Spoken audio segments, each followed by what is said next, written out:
Lorsque dans une église, le leader travaille à diviser les gens, à couper les gens des autres, c'est une secte. Ou on te coupe de ta famille.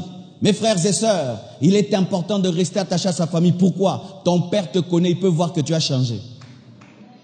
Quand je te coupe totalement de tes parents, tu ne sauras pas avoir des repères. Mon père me connaît. Il sait que Marcelo aime des bonnes choses. Il sait que Marcelo, depuis qu'il est enfant, il aime les choses propres. Il aime l'ordre depuis qu'il est enfant. Si j'entre dans une secte et cette secte me transforme en quelqu'un de désordonné et je me coupe des parents, mes parents ne sauront pas me dire « Fais attention, on est en train de détruire ta vie ». C'est pourquoi les sectes coupent les gens de leurs amis et de leur famille. Parce que les familles nous réveillent. Parce que sachez que sur la terre, s'il y a un endroit où on t'aime, c'est ta famille.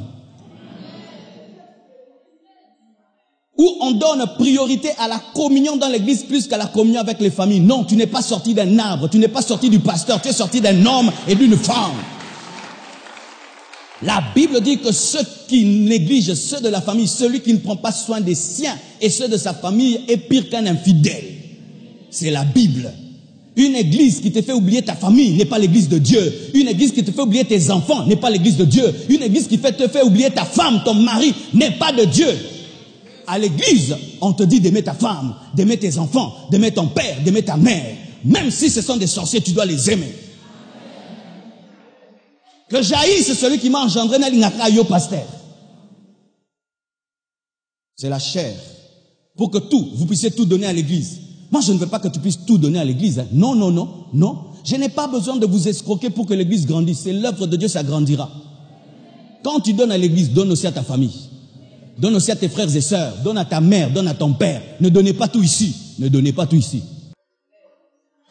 Oui. Comment je veux vous prêcher des choses que je ne fais pas? Moi, je ne donne pas tout ici. J'aide aussi mon père. J'aide aussi ma mère. J'aide aussi ma belle famille. J'aide mes frères et sœurs. J'aide mes cousins. Pourquoi je vais te dire de ne pas le faire alors que moi je le fais? Je prends soin de ma femme. Pourquoi je vais te dire de ne pas prendre soin de ta femme? Je prends soin de mes enfants. Pourquoi je te dirais de ne pas prendre soin de tes enfants et de tout donner comme offrande? Non.